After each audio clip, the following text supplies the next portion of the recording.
نحمده ونصلي على رسوله الكريم أما بعد قال الله تبارك وتعالى في كلام المجيد وقرن في بيوتكن ولا تبرجن تبرج الجاهلية الأولى صدق الله العظيم۔ میرے محترم عزیز دوستوں اور بہنوں، گزشتہ دنوں 8 مارچ کو لاہور میں بعض مادر پدر آزاد عورتیں اور مرد عورتوں کے حقوق کے نام پر اور ان کو آزادی دلانے کے نام پر اکٹھے ہوئے تھے۔ انہوں نے اپنے باپ سے آزادی، اپنے شوہر سے آزادی، اپنے بچوں اور اپنے بھائیوں سے آزادی کے نعرے بلند کیے۔ میرے عزیز دوستو، آزادی رائے انسانی حقوق میں بنیادی اہمیت ان کو حاصل ہے، اور اسلام آزادی اظہار رائے کو اہمیت دیتا ہے۔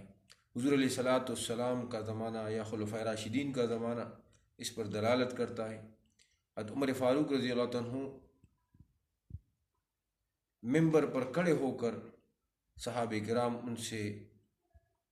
بعض معاملات کے متعلق استفسار کرتے تھے، حتیٰ کہ ایک بڑھیا خولہ بنت حکیم رضی اللہ عنہ ایک دن عمر رضی اللہ عنہ کو کھڑا کیا اور ان سے کہا کہ اے عمر، تمہیں یاد ہے کہ عکاظ کے بازار میں تمہیں عمر کے نام سے یاد کیا جاتا تھا، اب تم امیر المومنین کے نام سے یاد کیے جاتے، اس لیے انصاف کا دامن ہاتھ سے نہ جانے دینا۔ حضرت عمر رضی اللہ عنہ سر جھکائے اس بڑھیا کے سامنے کھڑے ہیں، اور بحیثیت امیر المومنین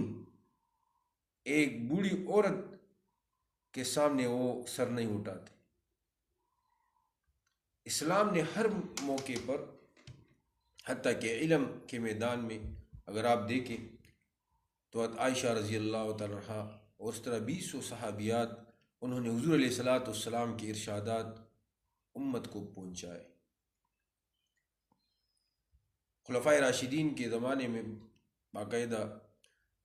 ان صحابیات سے، خصوصاً ازواج مطہرات سے بہت سے مسائل کے متعلق فتوے لیے جاتے تھے، اور اس کے بعد بھی مروان بن حکم جو مدینہ منورہ کے امیر تھے تو انہوں نے کہہ دیا کہ ازواج مطہرات کے ہوتے ہوئے کسی سے مسائل نہ پوچھے جائیں۔ حضرت عمر رضی اللہ عنہ کا ایک مشہور واقعہ ہے تاریخی کہ اس نے حفصہ رضی اللہ عنہا سے فرمایا کہ آپ عورتوں سے پوچھ لے، سمجھدار عورتوں سے، کہ ایک عورت اپنے شوہر کے بغیر کتنی مدت گزار سکتی ہے اکیلے میں، تو ان کی رائے کے مطابق حضرت عمر رضی اللہ عنہ نے پھر باقاعدہ اعلان کیا کہ ہر فوجی 6 مہینے سے زیادہ وہ وقت نہیں گزارے گا اپنی بیوی سے علیحدہ۔ تو میرے دوستو، ہر موقع پر اسلام نے آزادی اظہار رائے کو اہمیت دی ہے۔ اس کے علاوہ حقوق طلبی کے لحاظ سے یا اس کے علاوہ جتنے ایسے بہت سے واقعات ہیں، خصوصاً حضرت بریر رضی اللہ عنہ کا واقعہ، یہ عائشہ رضی اللہ عنہ کی باندی تھی، جب وہ آزاد ہوئی تو اس کو اسلام نے حق دیا تھا کہ وہ اپنے اس شوہر سے جو اس کے بحیثیت غلامی باندی جو نکاح اس نے کیا تھا، اس کو وہ نکاح توڑنے کا حق حاصل تھا، ختم کرنے کا حق حاصل تھا۔ جب اس نے وہ کہا کہ میں اب مغیث رضی اللہ عنہ کے ساتھ نہیں رہنا چاہتی، تو مغیث مدینہ منورہ کے بازاروں میں روتا ہوا پھرتا تھا کہ کوئی بریرہ کو راضی کر لے کہ وہ میرے ساتھ زندگی گزارے۔ حضرت رسول اللہ مبارک صلی اللہ علیہ وآلہ وسلم نے بریر رضی اللہ عنہ سے فرمایا کہ اگر تم چاہو تو مغیث سے نکاح اور رشتہ ختم مت کرو۔ بریر رضی اللہ عنہ نے حضور علیہ السلام سے پوچھا، اے اللہ کے رسول، یہ آپ کا حکم ہے یا مشورہ ہے؟ رسول اللہ مبارک نے فرمایا کہ میرا مشورہ ہے۔ حضرت بریر رضی اللہ عنہ نے فرمایا کہ اے اللہ کے رسول،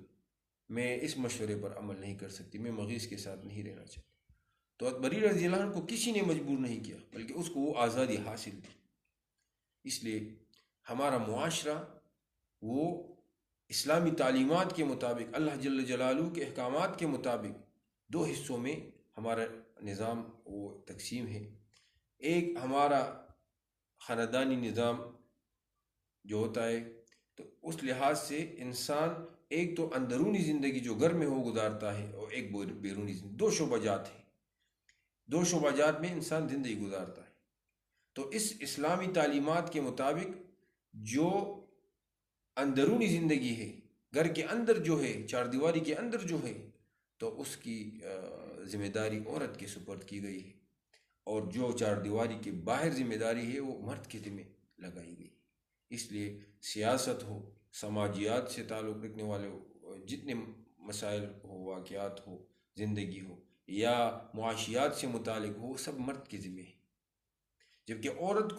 کے ذمہ ان کی بچوں کی پیدائش، ان کی پرورش، ان کی تربیت، یہ ذمہ داری عورت کی ذمہ ہے۔ اب یہاں ہمارے معاشرے میں مغربی افکار اور نظریات سے متاثر لوگ یا بعض NGO جو ان کے لیے کام کرتے ہیں، تو وہ یہ دوہری ذمہ داری عورتوں پر ڈال رہے ہیں۔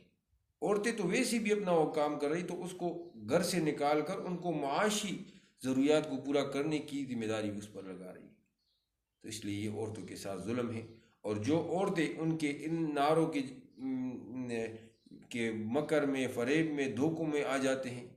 اور وہ گھر سے نکلتی ہیں،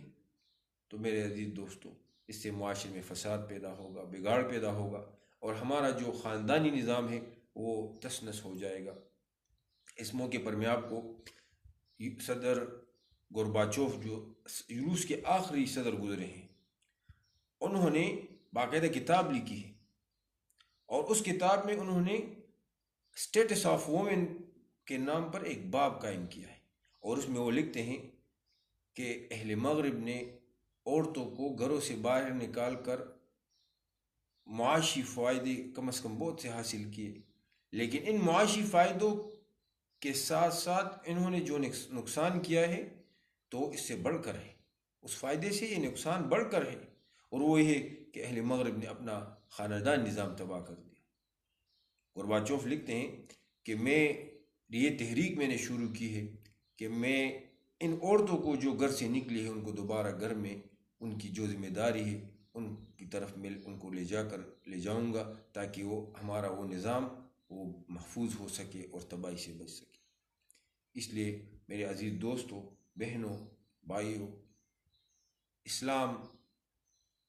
ہمیں جو تعلیم دیتا ہے، جو حقوق اسلام نے ہمیں دیے ہیں، وہ واضح ہے، متعین ہے، اور بہت زیادہ ہے۔ اسلام سے پہلے جاہلیت کے زمانے میں جو اعمال ہوتے تھے، عورت کو میراث میں حق نہیں دیا جاتا تھا، بچیوں کو زندہ درگور کیا جاتا، یہاں تک کہ بعض مقامات پر عورتوں کو جانور سے مطابقت اور اس کی تشبیہ دی جاتی تھی، ان کو جانور کے مقام پر رکھا جاتا تھا۔ حضور علیہ الصلاۃ والسلام اور دین اسلام کے آتے ہی عورتوں کے حقوق واضح ہو گئے، عورتوں کو شرف حاصل ہو گیا، عورت کو بحیثیت ماں ان کی عظمت دلائی گئی، بحیثیت بہن ان کو حقوق دیے گئے، بحیثیت بیوی ان کی جو حقوق ہیں وہ ان کے شوہر پر رکھے گئے۔ تو اس وجہ سے ان نعروں پر، ان مادر پر آزاد لوگوں، مردوں یا عورتوں کے نعروں پر ہم سب کو سوچنا چاہیے۔ خاص کر ہمارا حکومت وقت سے یہ اپیل ہے کہ ان لوگوں کو یا ایسی NGOز جو اس ملک میں یہ کام کر رہے ہیں ان کو لگام لگایا جائے، اور معاشرے میں اس فساد سے ہمارا معاشرہ، ہماری خاندانی نظام، خانگی نظام، اس کو بچایا جائے۔ اور اللہ تبارک و تعالیٰ نے واضح الفاظ میں ہمیں کلام اللہ میں فرمایا، حضور علیہ الصلاۃ والسلام کو، یا ایھا النبی قل لازواجک وبناتک ونساء المؤمنین یدنین علیہن من جلابیبہن۔ تو یہ تو واضح حکم ہے اللہ تبارک و تعالیٰ کی طرف سے کہ آپ اپنی یہ عورتوں سے کہیں کہ وہ گھر میں رہیں، اس لیے ان کو پردے کا حکم ہے، گھر کے اندر رہنے کا حکم ہے۔ ہاں، بعض مواقع پر ان کو اجازت بھی حاصل ہے کہ وہ باہر کا کام بھی کر سکتے ہیں، لیکن باپردہ۔ اس لیے ان ایسے NGOز اور ایسے لوگ جو ہمارے معاشرے میں فساد پھیلانا چاہتے ہیں، حکومت وقت سے ہمیں اپیل ہے کہ ہم ان کو لگام لگایا جائے۔ اور تمام بہنوں بھائیوں سے میری ریکویسٹ ہے، درخواست ہے کہ ان نعروں اور ان کی مذمت کی جائے اور ان سے لا تعلقی کا اعلان کی، اور خاص کر میڈیا والوں سے میری اپیل ہے کہ ایسے لوگوں کو کوئی پذیرائی نہ دیا جائے بلکہ ان کی حوصلہ افزائی کی جائے۔ وآخر دعوانا الحمدللہ رب العالمین۔